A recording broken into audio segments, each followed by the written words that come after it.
Think about playing for Coach Orgeron? The fact that I can really say that I'm really good friends with my head coach, I can go and talk to him about anything. I can go in his office, his door is always open.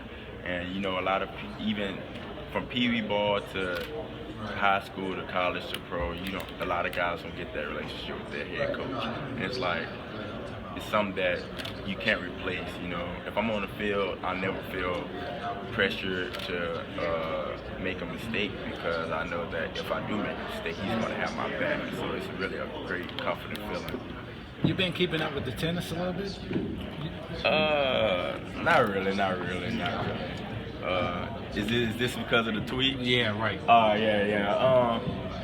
Well, I'm in a class, event management class, and every week we have to tweet something about an event or the management of it, and I have to do it one tweet every week. So I like to bring attention to something that a lot of people might not be paying attention to.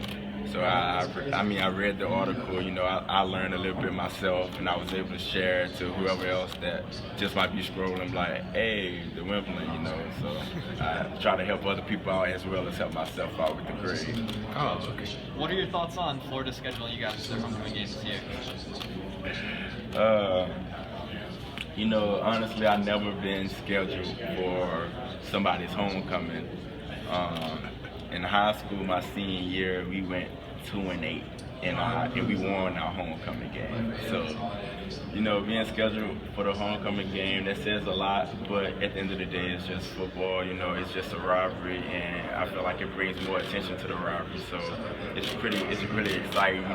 We know for a fact that the stadium's going to be packed now. Everybody's coming home, their fans going to be all hyped up, so it's going to be a great atmosphere. What Fournette done the past couple of years now, Darius guys? What's it like as a wide receiver, kind of playing a run-heavy offense? Well, seeing those guys, first of all, you have to admire it. Like coming in with Leonard, seeing the way he ran the ball, and then everybody's like, well, he only has so many years here. And so when you get Darius guys, you're like, man, we really lucky. So playing for those guys, it takes a lot of weight off your shoulder, because we don't have to come out and throw the ball 100 times a game to win. We still have to throw the ball, but we also know that, hey, if this team has some great DBs and we're going to have to fight, but, hey, we can run the ball too. So it's really a great feeling being able to play with those guys. What do you think people maybe don't understand about Coach O? They just know from kind of what they see on TV or whatever. What people don't understand is, first of all, he's can. You hear the players tell that all the time, but people don't realize how smart he is as a coach. I learn something new from him every day. Like the coaches that he's coached with, the coaches that have coached him, the things he learned, the way he can implement so many different things to the defense and to the team. And it's just, when you have a head coach that's also smart, people always see Coach O, they think the Cajun with the voice, but they don't see behind the scenes the way he can put things together, the way he can make schemes for the defense, the way he can talk to people and bring guys in. So if he don't know it, he can definitely bring someone in that knows it, and it's going to be a Hall of Fame caliber coach. He's been around some great coaches. Like he was telling me about Pete Carroll today. Like you really have so much insight on the game of football, and I don't think people really realize that. What's a guy like Christian coming back from an injury? What does that do for your program? What do you learn from him? I know you came up with a trip from Christian coming back.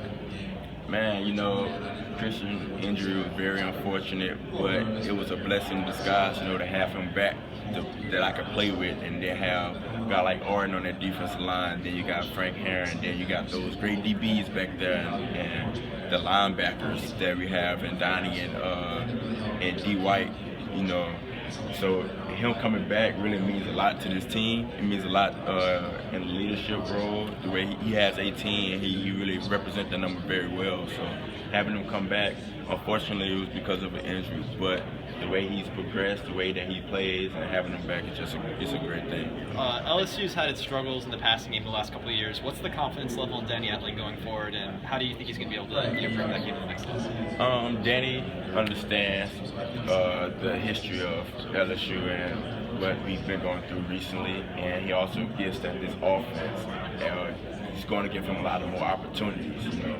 And we always work every day. We're working. I remember 4th of July, I came in and I texted Russell. I said, "You trying to go catch?"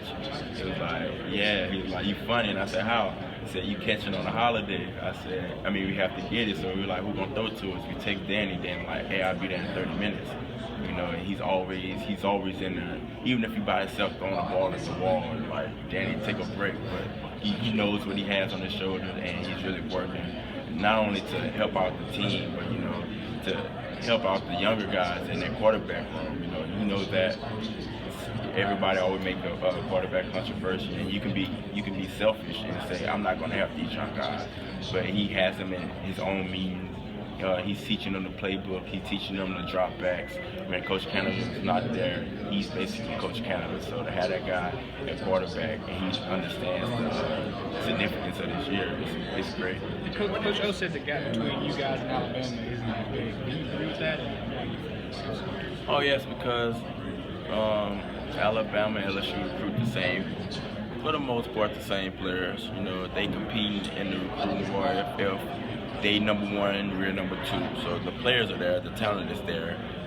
It's just the focus and the work ethic, and just I feel like we have that this year, so which makes the game even more exciting. I mean, the game last year was 10-0, and you know, but Bama being respected as like the best team in the country, that's a great game.